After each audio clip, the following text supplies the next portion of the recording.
Aleluia. Boa noite, irmãos. Você está feliz? Dá um glória a Deus, hein? Gente, quando me perguntarem, ei, Valdeir, como que estava o culto da noite no Dia dos Pais? Eu vou falar assim, estava assim.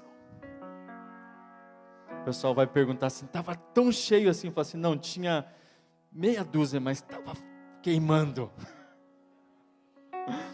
Glória a Deus, queridos. Queridos, o Senhor está aqui. Nós temos convicção disso, de que a bondade do Senhor está conosco. O Senhor está fazendo grandes coisas e nada vai nos abalar. O frio não vai nos abalar, a chuva, porque Ele é a nossa rocha inabalável. Amém? Você pode dar um glória a Deus? E eu estou muito feliz com o que o Senhor está fazendo no nosso meio. O Senhor está nos preparando para aquilo que Ele tem anunciado que vai fazer. Olha que pai tremendo, nesse Dia dos Pais. O pai é essa figura que protege, que provê, mas o pai também dá destino. O pai, pelo menos é o que deveria sentar e ter aquelas conversas, filho, é o seguinte, nós precisamos conversar a respeito do futuro. Como você vai chegar lá? E nós temos percebido isso aqui. O Senhor, de uma maneira profética, tem nos conduzido como casa para o destino que Ele tem preparado para essa casa. Quem crê nisso? Amém? Eu vou ficar com esses 4 bem animados que falaram amém. Amém? Glória a Deus. Glória a Deus, nós estamos juntos nisso. E queridos, essa expressão profética, talvez para algumas pessoas pode até soar, assim um pouco estranha, porque ela tem sido um pouco, talvez mal utilizada em alguns lugares, ou até excessivamente utilizada. Mas a profecia não é uma mera previsão do futuro, a profecia é uma direção de Deus. A profecia, ela nos faz lembrar aquilo que Deus é e quem nós somos nele e o futuro que Ele tem para nós, amém? E o Senhor tem falado conosco aqui como igreja e tem nos preparado para esse futuro.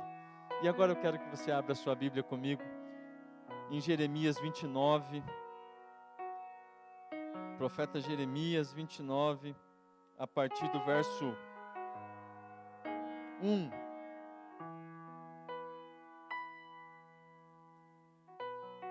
Aleluia.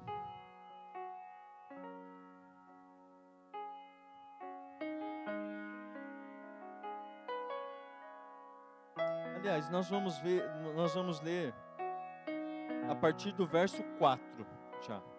Amém? Então, Jeremias 29, mesmo, a partir do versículo 4, assim diz a palavra do Senhor.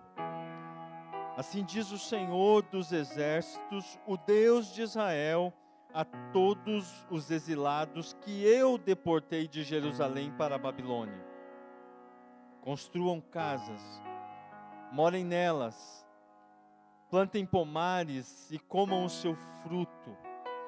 Casem e tenham filhos e filhas.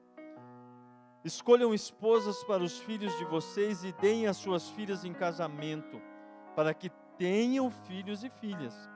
Aumentem em número e não diminuam aí na Babilônia. Procurem a paz da cidade para onde eu os deportei e orem por ela ao Senhor, porque na sua paz vocês terão paz. Amém? Feche seus olhos mais uma vez, Pai. Obrigado pela sua palavra. Obrigado pela palavra profética que tem ecoado sobre este lugar, sobre as nossas vidas, que tem nos lembrado quem nós somos e tem nos apontado para o seu plano perfeito e o seu propósito eterno, Senhor. Senhor, abre os nossos ouvidos, mentes e corações para compreender, Senhor. Assim como a tribo de Isacar, Senhor, que era uma tribo que compreendia os tempos, Senhor, e as estações, e sabia o que Israel devia fazer. Faz de nós uma geração, Senhor, com entendimento, com discernimento espiritual, para entendermos a sua vontade, Senhor, e cooperarmos com ela, aonde o Senhor nos colocou. Espírito Santo, governe este lugar. Não somos nada sem Ti, nada queremos sem a sua direção, sem o seu governo. Conduze-nos, amado Espírito. É a nossa oração em nome de Jesus. Amém. Queridos, aqui nós temos um contexto muito interessante, porque o povo de Israel estava vivendo o cativeiro babilônico. Eles tinham sido deportados para a Babilônia, estavam vivendo sob um cativeiro. E eu tenho falado muito aqui sobre essa diferença entre o êxodo do Egito, a saída do povo de Deus do Egito, e aquilo que Deus estava fazendo com o seu povo na Babilônia, essa libertação do Egito e a libertação babilônica. São dois grandes símbolos que todo cristão deveria entender muito bem. A gente deveria compreender muito bem essas imagens, essas metáforas espirituais que têm muito a dizer sobre nossa vida neste momento. A libertação do Egito fala sobre essa salvação, como Deus nos arranca de um império das trevas, onde nós sequer sabíamos do grande poder e da grande graça de Deus, porque quando Deus tira o povo do Egito, Deus levanta um libertador, Moisés, e o envia para lá. Moisés ali é mais uma tipologia, uma simbologia de Cristo. Ele está como um representante de Cristo que vai e reivindica um povo que era dele, e Deus faz isso por meio de grandes sinais, milagres, intervenções. Mas logo que esse povo é removido do Egito, é ali que Deus começa a se revelar a eles. É um povo que, lembre-se vocês, que estava há 430 anos em cativeiro, e apesar dos seus patriarcas, das suas origens de aliança com Deus, estava há 400 anos dentro de uma cultura corrompida e não conhecia o verdadeiro Deus. Tanto que Moisés fala: Senhor, quando eles perguntarem quem me enviou, o que eu vou dizer? Isso é um sinal importante. O povo precisava que dissessem a eles quem havia enviado Moisés. Então eles estavam conhecendo a Deus. E assim Deus os conduz e vai formando esse povo. E Deus entrega ali no Monte Sinai a sua lei, revela a sua justiça e vai conduzindo eles até a terra prometida. Mas o exílio babilônico é outra história.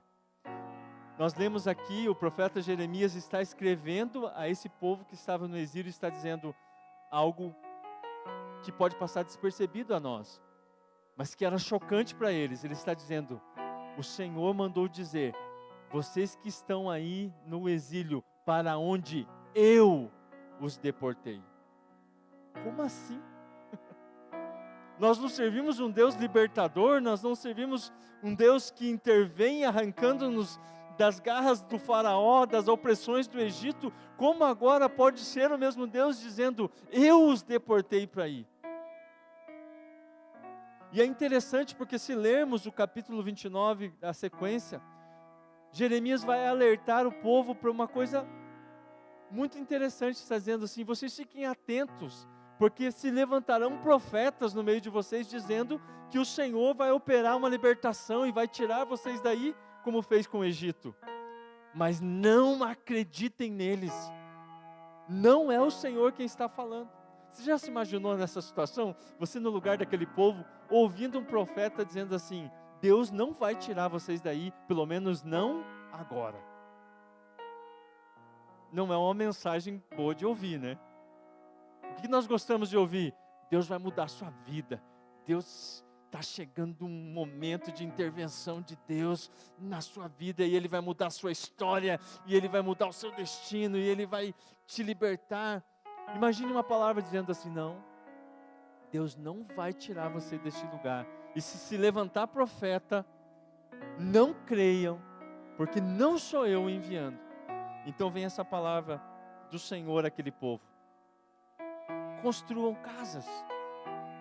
A palavra do Senhor é: construam casas, plantem pomares, comam o seu fruto, casem-se, deem-se em casamento, aumentem em número, procurem a paz da cidade para onde os deportei e orem por ela. Gente, olha só, que coisa doida. Deus está dizendo: orem por esse lugar, orem pela paz dessa cidade, porque na sua paz vocês terão paz. O exílio babilônico, querido, é um grande símbolo da estada da igreja no mundo. O chamado de Deus para a sua igreja para viver no mundo ser uma influência, ser uma voz, ser um sinal do seu reino no mundo, enquanto o reino de Cristo, que já se manifestou, ainda não está plenamente revelado. Nós vamos ler, inclusive, nas visões de Daniel, a respeito da Babilônia, ele vê todos os grandes reinos, os grandes impérios do mundo, e ele vê aquela estátua, lembra disso? Você lembra disso? Que tem várias camadas, e ele fala de uma pedra que ela é lançada sem o auxílio de mãos, ela atinge os pés daquela estátua, e ela toda se destrói, e essa pedra que destruiu os grandes reinos do mundo, ela vai crescendo e se torna uma montanha que enche toda a terra. Você sabe quem é essa pedra? Quem é a rocha da nossa salvação? Você pode dizer isso, amém? Quem é a rocha da nossa salvação? Cristo já foi lançado nessa terra, Ele já destruiu, mas agora essa rocha, ela está crescendo, e ela vai tomar todo mundo. Isso fala da igreja, do corpo de Cristo, da minha vida, da sua vida, fala dessa comunidade local. Nós estamos agora em meio a esses reinos, e Deus está dizendo a nós aqui: construam casas, plantem pomares, casem-se, multipliquem-se, cresçam. Mas existe uma forma de viver neste mundo. Existe uma maneira que Deus instruiu o seu povo a viver. E nós vamos lendo não só o profeta Jeremias, mas principalmente lendo Daniel, que foi um dos cativos levado à Babilônia. E esse jovem, ele passa a ser um lugar de fidelidade, a demonstrar fidelidade, aliança com o Senhor, mas ele não fica lá esperando Deus nos libertar. Deus usa Daniel como uma influência na Babilônia. Deus usa Daniel como um sinal do reino. Daniel profetiza para os reis da Babilônia. Daniel é um instrumento para revelar Deus àquela nação. E esse é o chamado de Deus para nós. E aí nós vamos perceber 3 movimentos, e eu quero que você preste muita atenção nisso. Nós vamos olhar nesse contexto do cativeiro babilônico, Deus instruindo o seu povo para 3 comportamentos que a gente precisa ter aqui também, que é o chamado de Deus para nós, inclusive como igreja. E eu quero dizer o que eu disse de manhã: o Senhor tem nos chamado, nos preparado para um tempo específico. Isso não são palavras para trazer um pouco mais de ânimo para você, é uma verdade do céu, amém? E quem crê verá, quem crê viverá isso. Então não é uma palavra para trazer peso sobre a sua vida, mas um convite de Deus amoroso, dizendo: vem participar do que eu estou fazendo aqui. Deus está fazendo algo e Ele conta comigo e com você. E a palavra de Deus para nós é a mesma palavra dirigida a esse povo. Uma palavra que envolve, diga comigo assim, cooperação. Que envolve resistência e envolve fidelidade. Cooperação, resistência e fidelidade. A primeira referência é a cooperação. Deus está dizendo para o seu povo: vocês estão aí neste lugar, e vocês vão cooperar com este lugar. Vocês vão cooperar com essa nação, mas existe uma maneira de fazer isso. Ele diz: construam casas e vivam nelas. Casa, na palavra de Deus, é um símbolo de vida. É um símbolo de continuidade. Nós vamos ver inúmeras vezes o Senhor, por meio de seus profetas, falando: a casa de Davi, a casa do rei tal, a casa do fulano, porque casa não era uma estrutura física, casa falava de uma continuidade, de um legado. Deus está dizendo para eles: construam casas e morem nelas, ou seja, construam um legado, invista em famílias, invista em construir, não fiquem apenas na resistência, não fiquem tentando se proteger, não se isolem, construam casas, diga casa. Deus está nos chamando a construir casa, a edificar coisas, a contribuir. A ordem de Deus para os exilados não era: fujam daí, não era: levante uma revolta, uma resistência a esse meio, ou seja, ou também se isolem, criem comunidades para que vocês fiquem isolados, para não se contaminar com a Babilônia, porque havia muita contaminação na Babilônia. Você lembra de Daniel, de seus amigos que decidiram não se contaminar com a Babilônia? Lembra disso?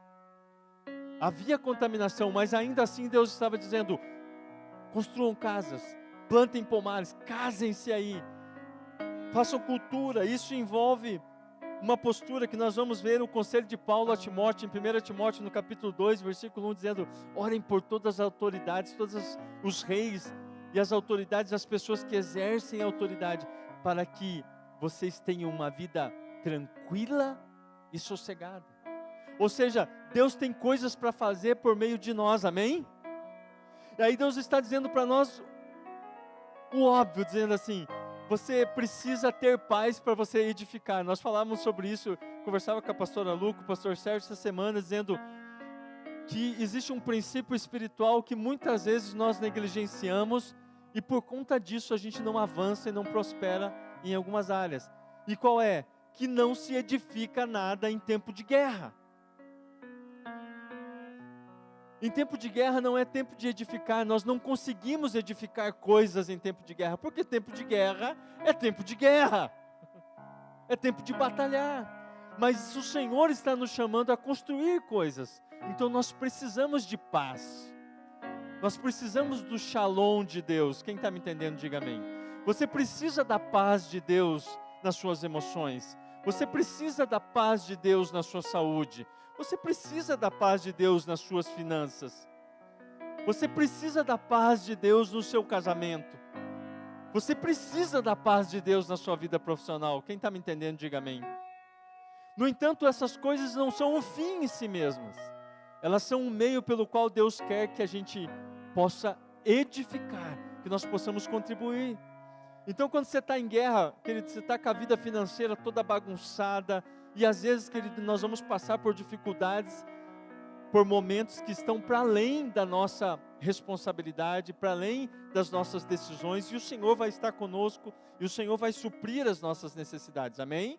Você crê nisso?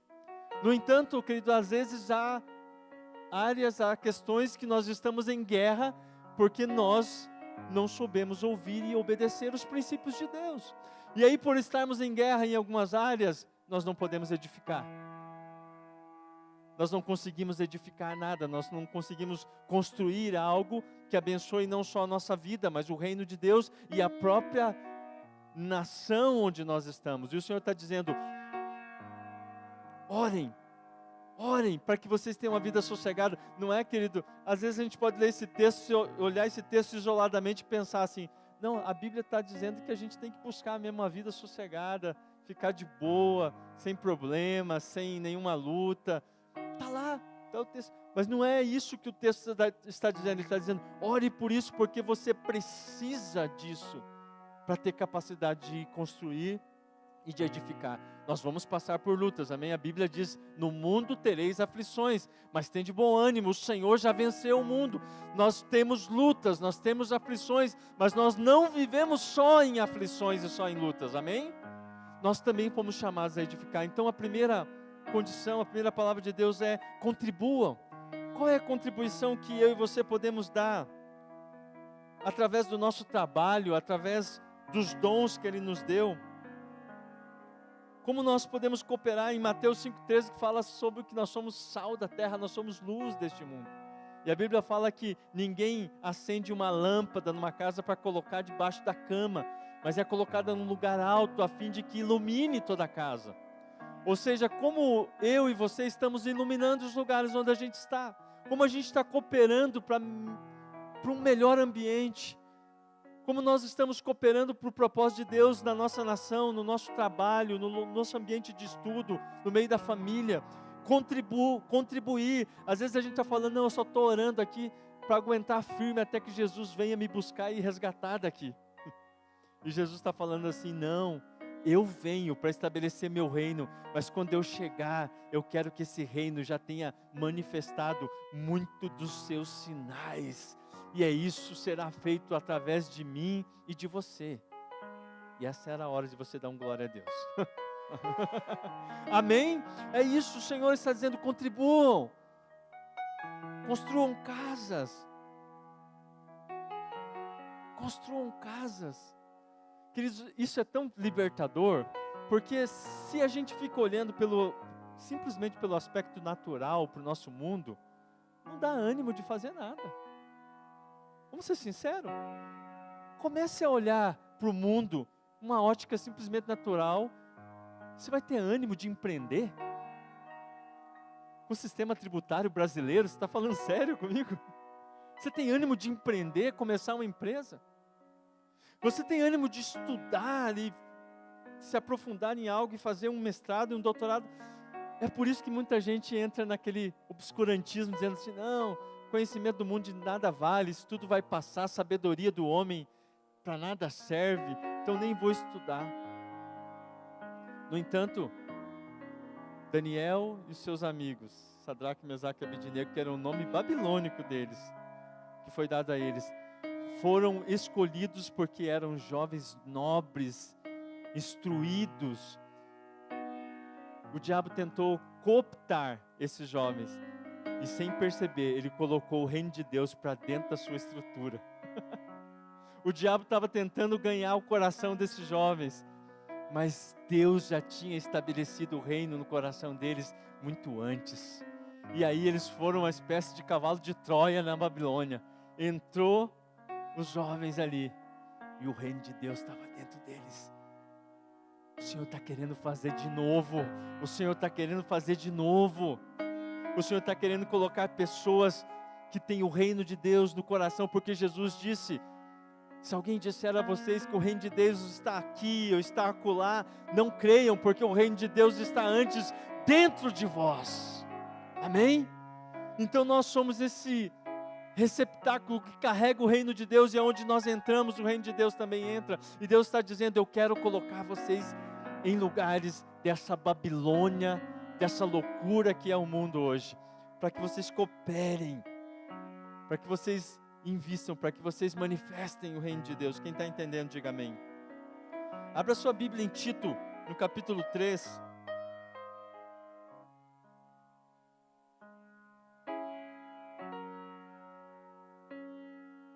Tito, capítulo 3, o versículo 1. Ele está falando de novo dessa relação com as autoridades, né? Que às vezes é muito usada, esses textos, tanto de 1 Timóteo, quanto de Tito, como o texto também de Romanos, é muito usada nesses períodos de eleição, né, nesses períodos eleitorais, para justificar, mas isso aqui tem uma profundidade tremenda. E ele diz assim, lembre a todos que se sujeitem aos governantes e às autoridades, que sejam obedientes, estejam prontos para toda boa obra. Ele está dizendo, sujeitem-se a autoridades, sujeitem-se aos governantes, mas esteja pronto. Essa é a parte que pouca gente cita nesse versículo. Esteja pronto para toda boa obra. A pergunta para nós hoje é, você está pronto para toda boa obra no lugar onde Deus te colocou?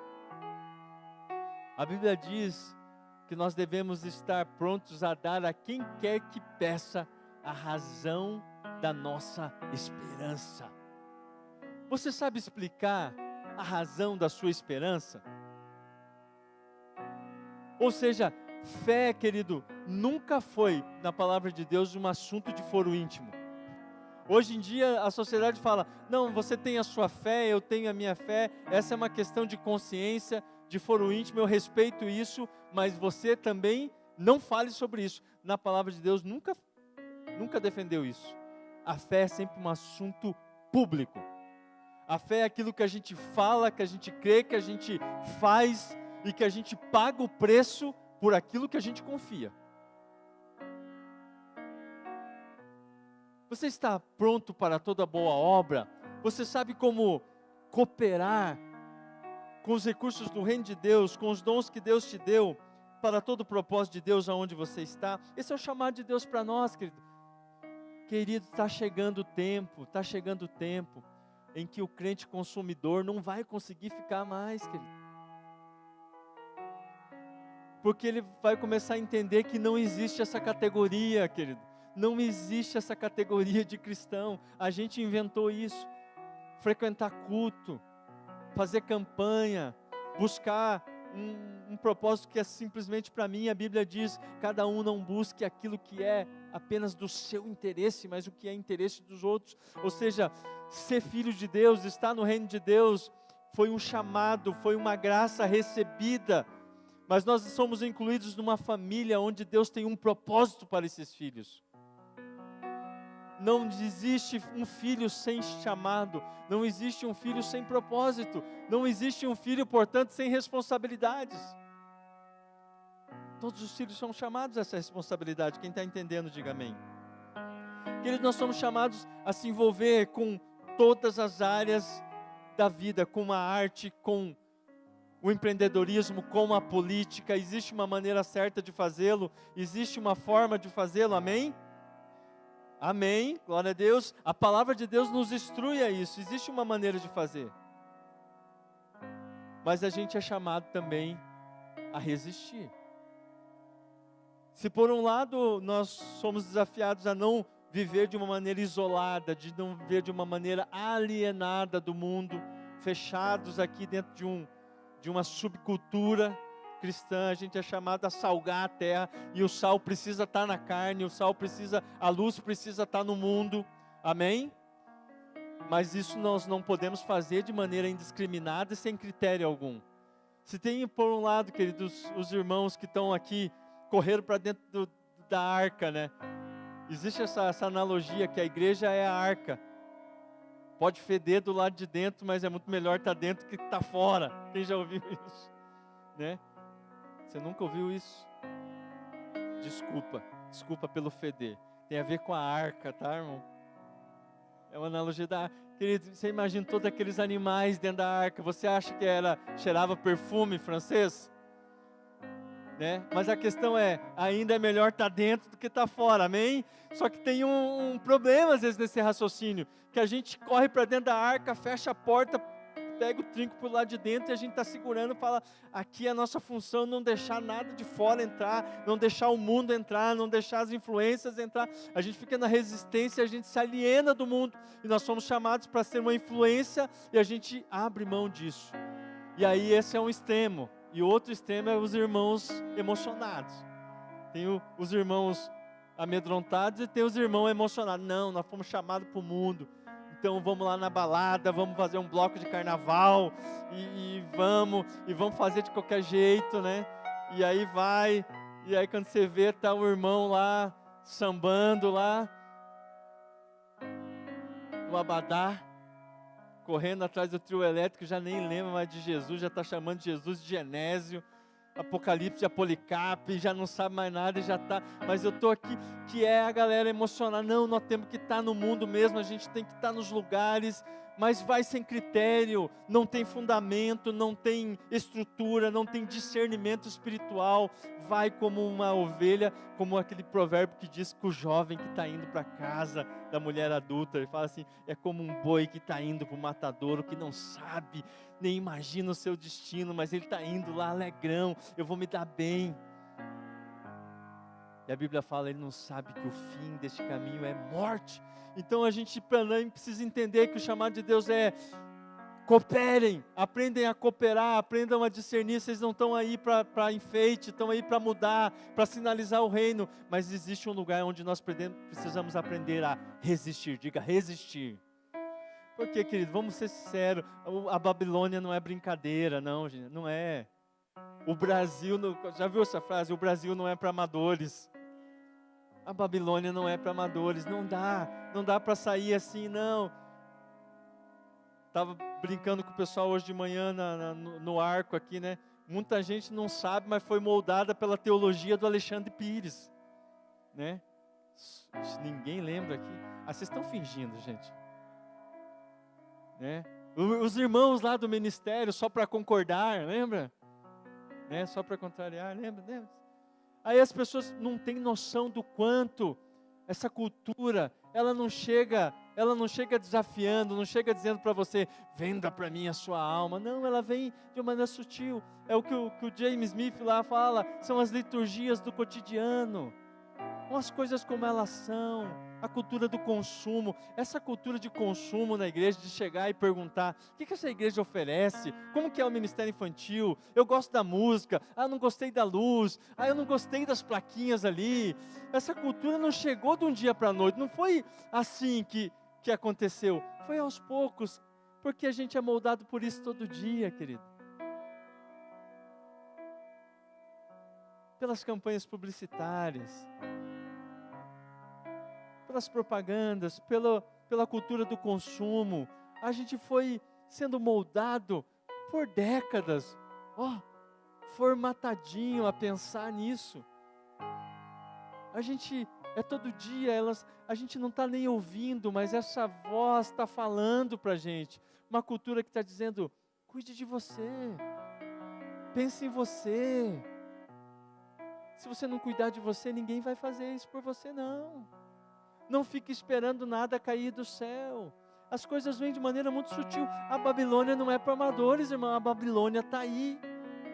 A Babilônia tinha uma estratégia muito agressiva de aculturamento. Eles não eram só poderosos militarmente. Eles tinham estratégias. Cada povo que eles invadiam, eles conquistavam com uma força, um poderio militar, e eles extremamente violentos, mas eles também eram agressivos de forma cultural. Eles pegavam esse povo, pegavam uma parte do povo, levavam para a Babilônia.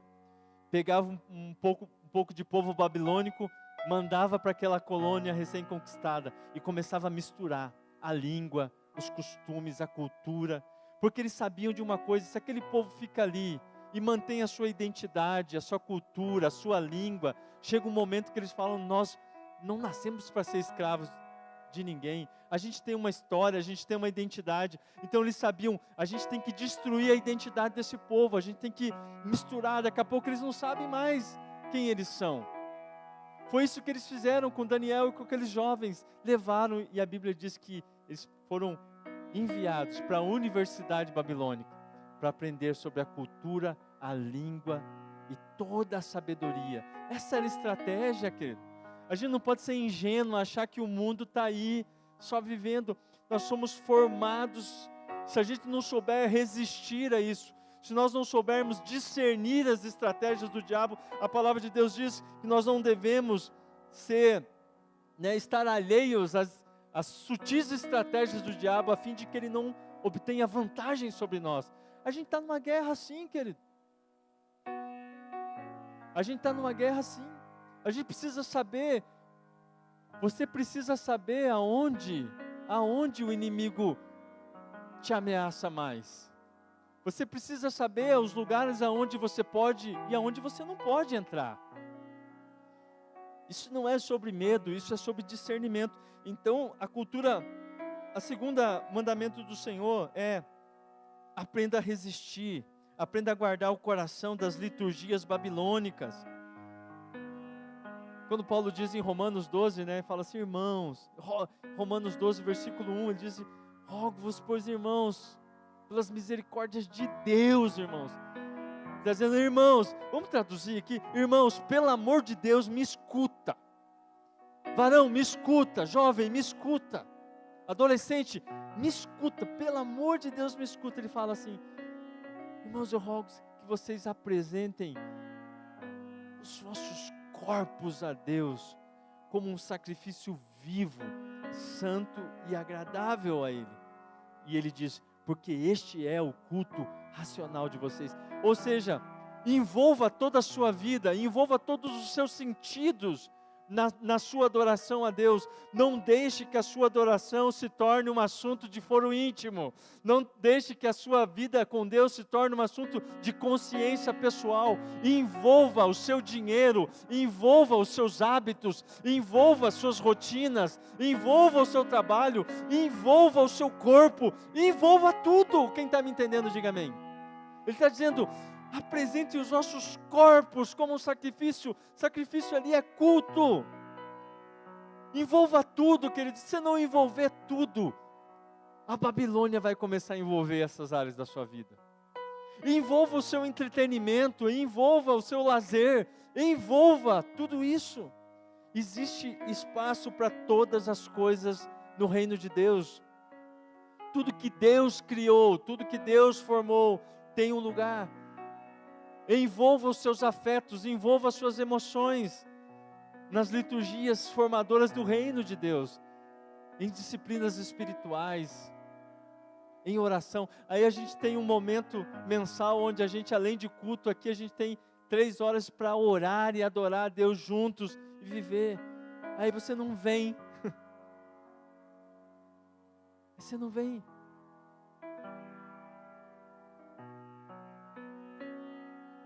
Mas tem uma música, mas tem uma liturgia tocando sem parar ao seu redor. A liturgia da Babilônia. E a Babilônia é o que é, irmão.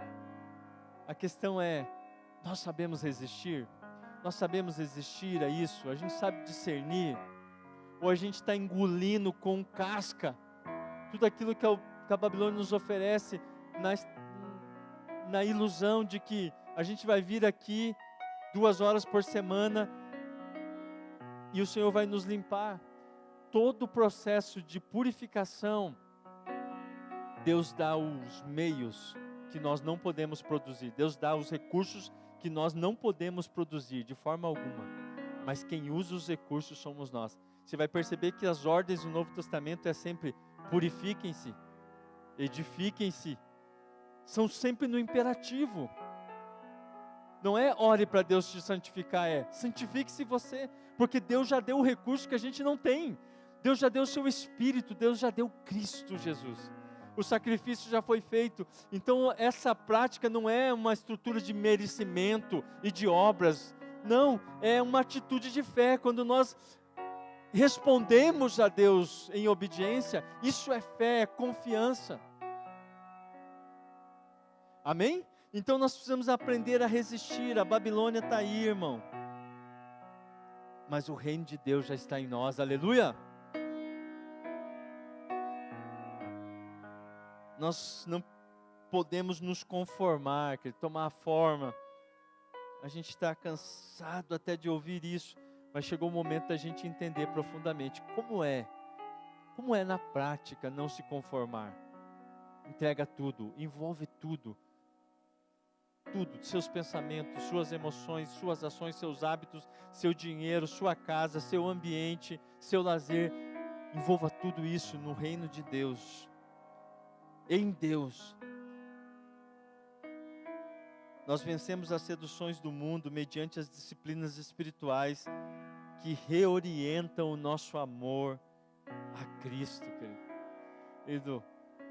Jesus resumiu a lei num só mandamento que tem 2 aspectos. Ele disse: toda a lei e os profetas se resumem em um só mandamento: amará, pois, o Senhor teu Deus com todo o teu coração, com todo o teu entendimento e com todas as suas forças.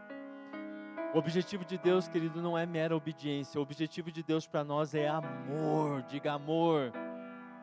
Deus está nos atraindo para amá-lo, porque Ele sabe que quando nós o amamos, nós obedecemos os seus mandamentos. E se obedecemos os seus mandamentos, nós temos vida e liberdade.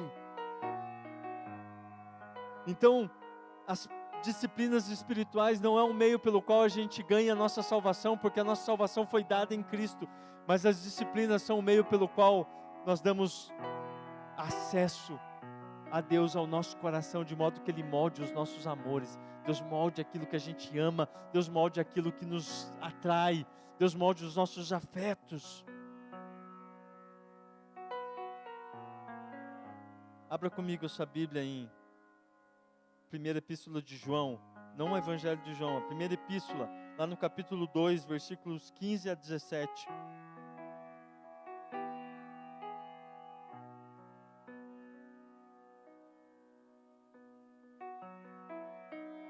1 João, capítulo 2, versículos 15 a 17, a palavra de Deus diz assim: não amem o mundo e nem as coisas que há no mundo. Se alguém amar o mundo, o amor do Pai não está nele. Porque tudo que há no mundo, os desejos da carne, os desejos dos olhos e a soberba da vida, não procede do Pai, mas procede do mundo. Queridos, eu preciso fazer uma pequena explicação aqui, porque nós somos chamados a amar o mundo, e aqui a Bíblia está dizendo: não ame o mundo, porque a palavra que é traduzida como mundo lá porque Deus, no Evangelho de João capítulo 3,16 diz: porque Deus amou o mundo de tal maneira que deu seu único Filho para que todo aquele que nele crê não pereça, mas tenha vida eterna. Não é a mesma palavra quando fala de mundo aqui. Esse mundo aqui é um mundo que representa um sistema. A palavra até estava falando sobre isso, o aion. É uma era, uma estação histórica, que pode ser positiva ou negativa. Quando ele está dizendo aqui esse aion é um sistema que se opõe a Deus. Isso aqui é a cara da Babilônia, é um sistema que tem a si mesmo como Deus, como diz em Romanos 1, quando o homem abandonou, deixou de dar glória a Deus, ele passou a adorar a criatura ao invés do Criador. O sistema babilônico é esse sistema onde o Deus desse sistema é o próprio homem, é a própria vontade do homem. E aqui é este mundo que João está dizendo: não amem o mundo, não amem a Babilônia, transforme a Babilônia, influencie a Babilônia, ame as pessoas que estão enganadas na Babilônia, mas não ame esse sistema, não ame essa correnteza. Paulo às vezes traduz essa palavra como o fluxo deste mundo, a direção que as coisas andam. Existe um caminho, imagine um rio, querido, que flui, que tem uma correnteza. E existe uma correnteza nesse sistema que leva para longe de Deus, e Deus está dizendo: não ame isso, não deixe seu coração ser capturado por isso, não deixe seus afetos, a sua mentalidade ser capturada por isso. Não ame, porque essas coisas, os desejos da carne, os desejos dos olhos, a superficialidade, a soberba da vida. Quando Tiago diz lá na sua epístola: ó homens, quando vocês dizem amanhã nós faremos isso, faremos aquilo, iremos viajar, iremos para cá ou para lá, ele diz: não falem dessa maneira, vocês deviam dizer de outra forma. Vocês deviam dizer: se Deus assim o permitir, nós faremos isso ou aquilo. Essa soberba da vida, que é essa mentalidade tão sutil que vai entrando e vai convencendo a gente de que a gente pode tomar a decisão que a gente quiser, quando quiser, ao nosso bel prazer. Mas isso é um caminho de morte. Não siga o seu coração, não ouça o seu coração. Eu sei que você cresceu ouvindo a canção na Ouro Verde. Listen to your heart. Não acredite no Rock 7, acredite na palavra de Deus. Não ouça o seu coração, porque essa ideia de que nós podemos, não, mas agora as pessoas justificam: pastor, estou saindo da igreja porque, irmão, aconteceu alguma coisa, nós precisamos pedir perdão para você, nós precisamos consertar algo. Não, está tudo certo, eu amo vocês, mas é que eu estou sentindo paz no meu coração. Esse é o único critério para você tomar uma decisão tão importante na sua vida. Eu estou sentindo paz no meu coração.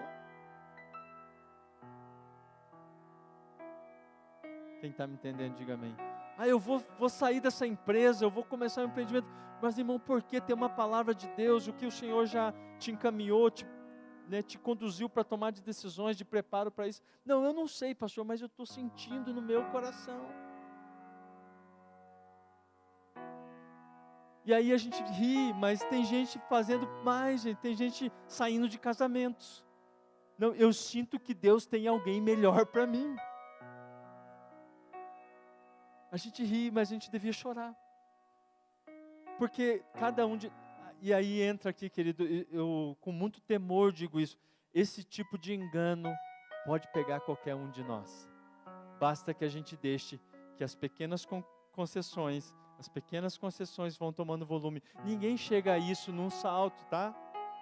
Nenhum de nós vai chegar a isso num salto. Por isso, digo isso não como julgamento, mas com muito temor e misericórdia.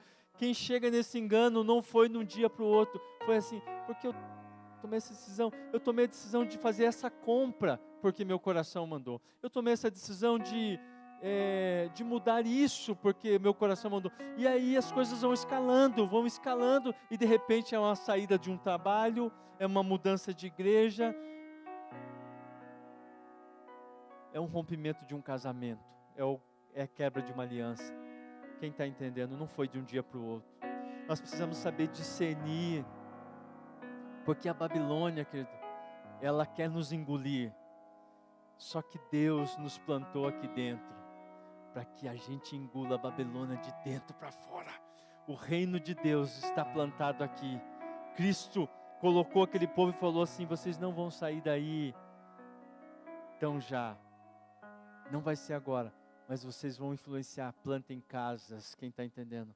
Plantem pomar, faça da sua vida um pomar de Deus, querido, onde tem fruto do Espírito, para os famintos da Babilônia vir comer.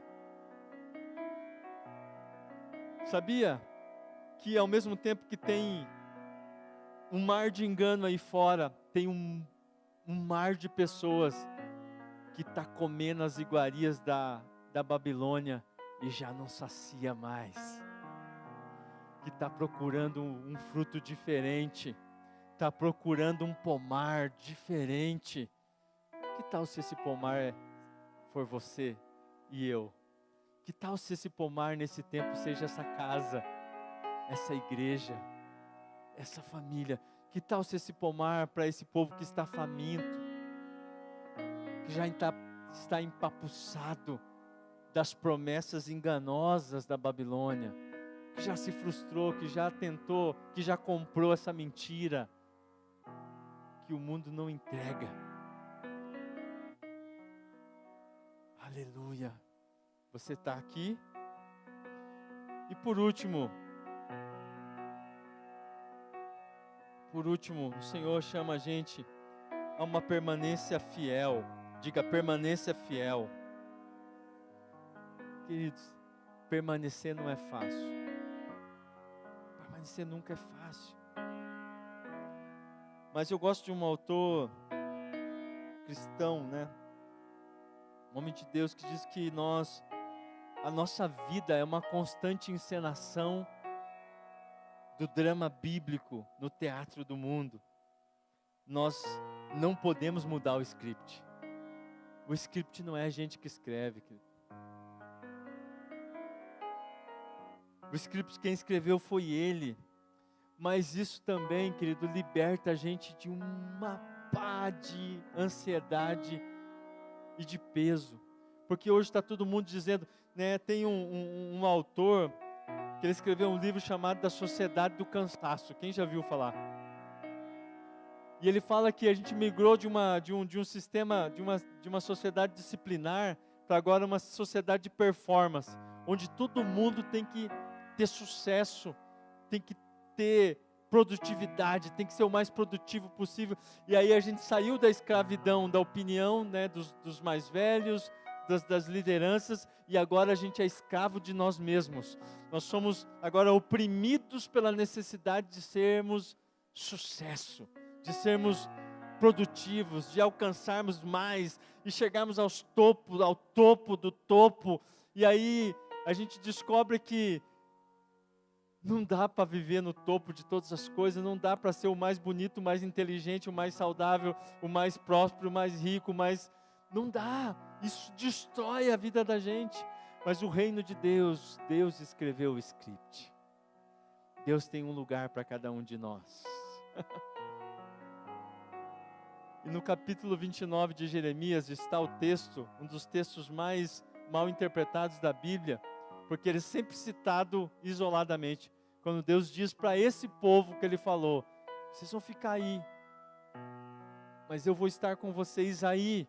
E o Senhor então diz para eles, não tenham medo, porque eu é que sei os planos que tenho sobre vós, planos de bem e não de mal, para vos dar o fim que desejais, para vos dar um futuro, uma esperança. Mas Deus estava falando isso para um povo que ainda ficaria 70 anos na Babilônia.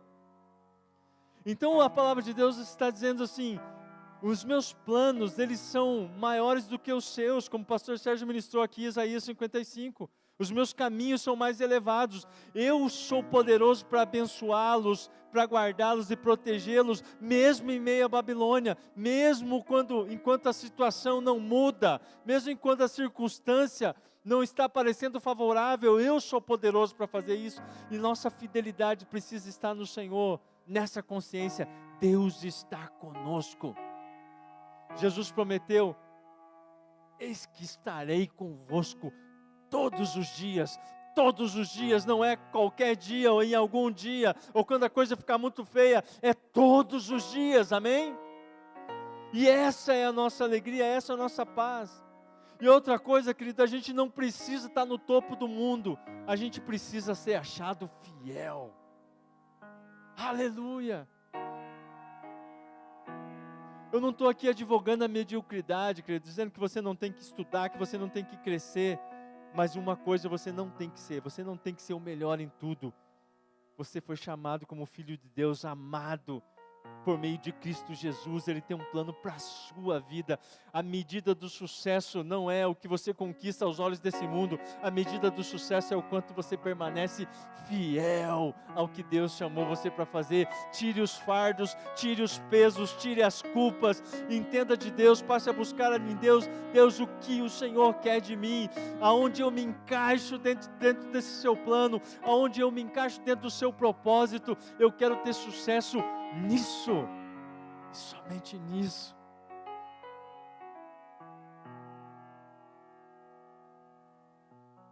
Como Paulo disse em Filipenses capítulo 3, 19, ele disse: uma coisa faço, deixando as coisas que para trás ficam e avançando para aquelas que diante de mim estão, prossigo para o alvo da minha soberana vocação em Cristo Jesus.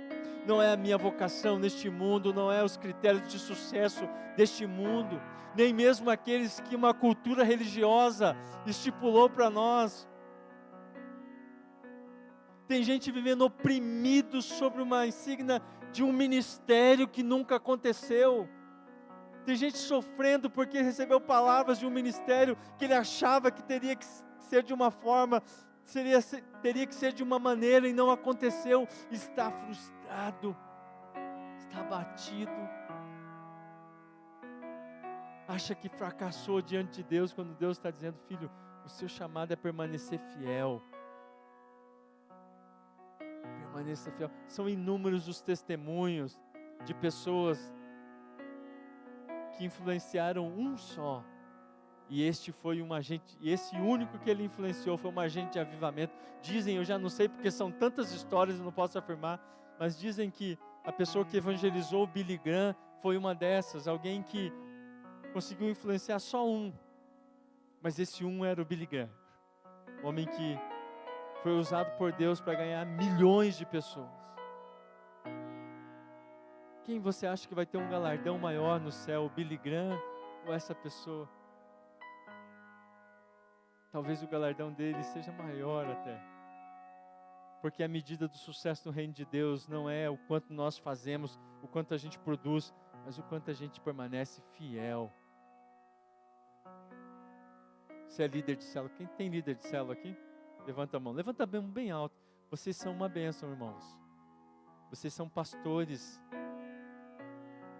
Vocês são pastores de um rebanho. Eu ouvi um testemunho da célula de vocês essa semana, sabia?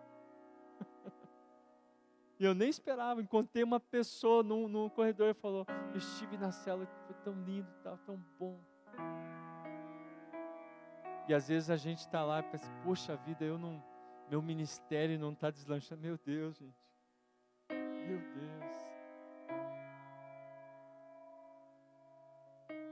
Essa é a estação de Deus para essa casa, onde a gente entende essa questão do serviço como uma forma de servir uma instituição. Nós já estamos dentro do reino, nós estamos no meio de uma cultura. A gente precisa muito uns dos outros, querido. A Babilônia não é para amadores, não. A gente precisa de pessoas para abrir o nosso coração. A gente precisa de gente para confrontar a gente, para olhar e falar: olha, mano, cuida com isso. A gente precisa disso tudo, querido. A gente precisa. Você entende disso? Você entende que você precisa? E a pessoa que está do teu lado precisa de você também, meu irmão. Precisa da sua oração. Mas Ele nos uniu nesse corpo, Ele nos chamou com grande amor para essa permanência fiel, porque o reino de Deus que já chegou, mas também está vindo, é o já e o ainda não. Já porque Cristo já inaugurou, mas Ele ainda está para se manifestar e está contando com gente. Querido, meu coração se constrange sempre quando eu penso que Deus está contando comigo para aquilo que Ele vai fazer. Não tem como a gente não se constranger com isso, mas ao mesmo tempo não tem como a gente não se alegrar com essa grande honra, com esse grande privilégio. Deus colocou as chaves do reino nas nossas trêmulas mãos, mas Ele disse: eu vou estar convosco, eu vou estar com vocês. Essa é a nossa segurança, querido. A gente tropeça, a gente tropica aqui, mas Ele segura. Jesus está nessa casa, Jesus está nos chamando para um tempo de avivamento. Nós estamos no avivamento, querido. O frio não muda o avivamento de Deus. As poucas pessoas não mudam o avivamento de Deus, porque o Espírito de Deus está aqui, a palavra de Deus está aqui, Ele está fazendo. Quem crê nisso, diga amém. E se coloque em pé, vamos orar, vamos orar.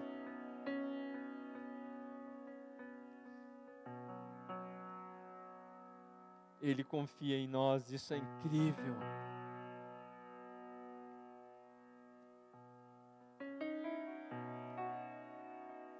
Nós podemos responder a Ele, porque Ele nos deu o seu Espírito.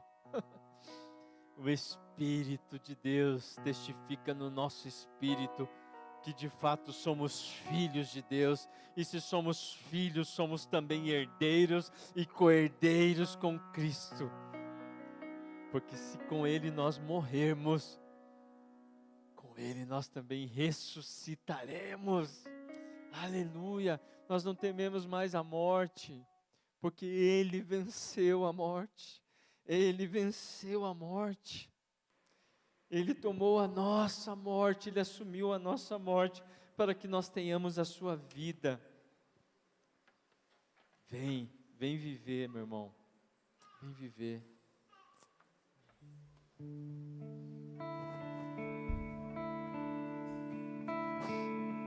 Feche seus olhos, comece a orar ao Senhor. Nós estamos em família, querido.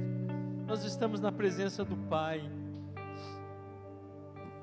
Aleluia.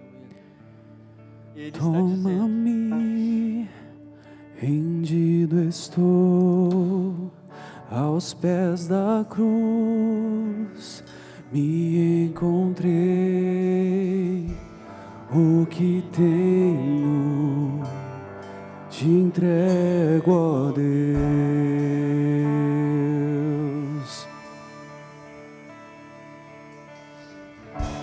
Vem limpar as minhas mãos, purificar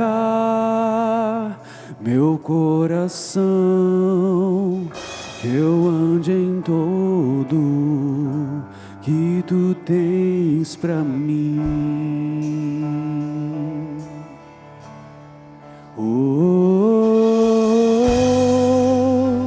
Eis-me aqui, rendido estou.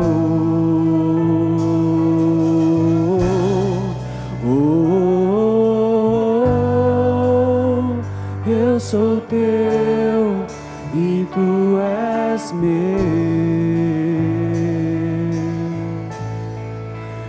Jesus.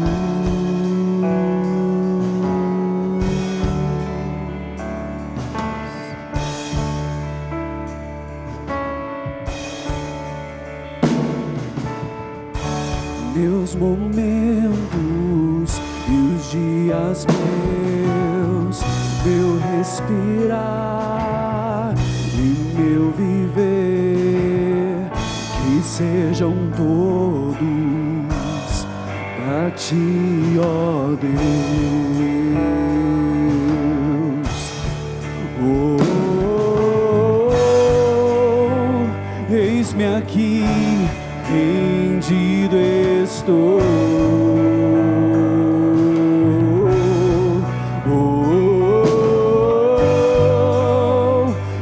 sou teu e tu és meu. Oh, oh, oh. Eis-me aqui, rendido estou.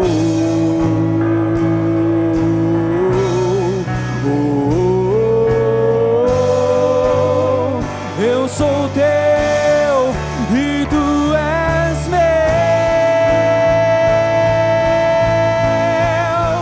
Oh,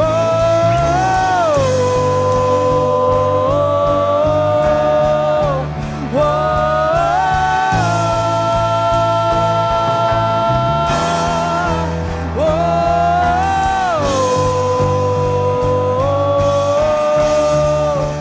oh,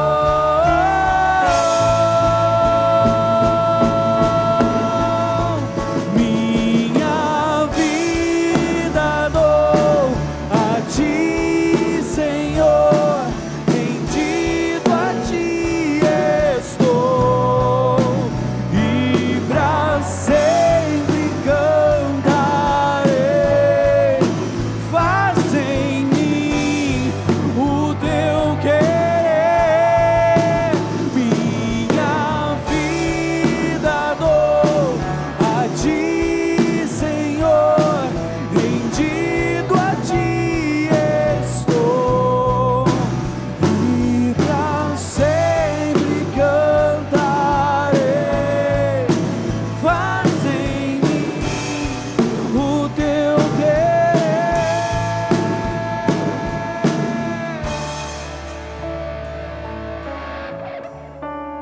Oh,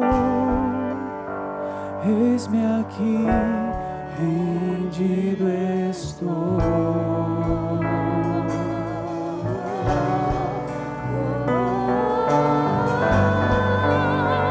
Eu sou teu e tu és meu.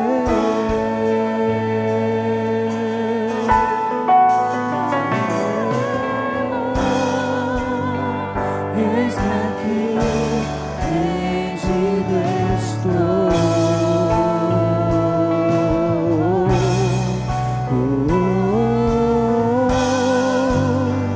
Eu sou teu e tu és meu.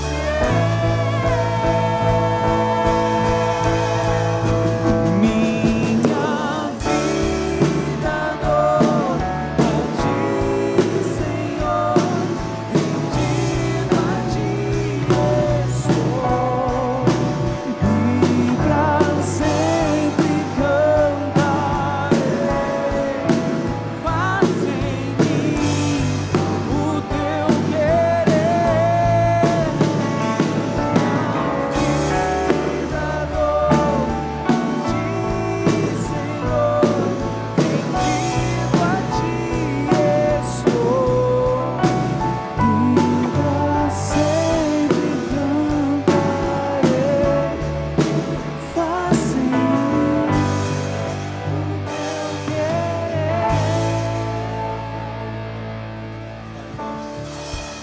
Nós te bendizemos, Senhor, nós te adoramos, porque tu és um Deus fiel, Senhor, as suas palavras, as suas promessas a nós.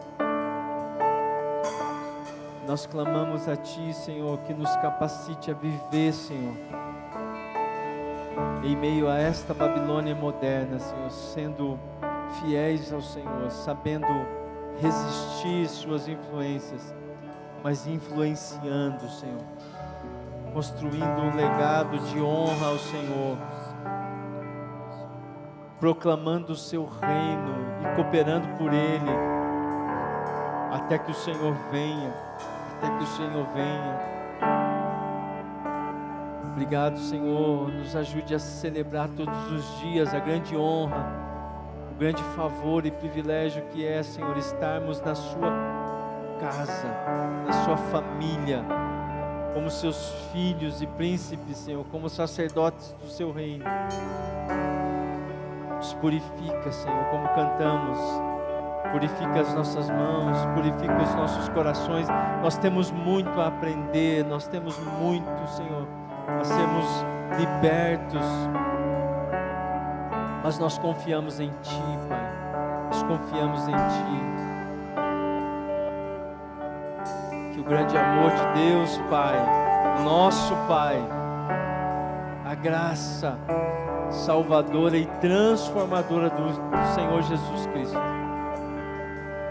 e a consolação, o poder, a instrução do Espírito vivo de Deus esteja sobre cada um de nós, sobre todos nós, hoje e sempre, para a glória de Deus, Pai. Amém. Amém. Deus te abençoe. Aleluia.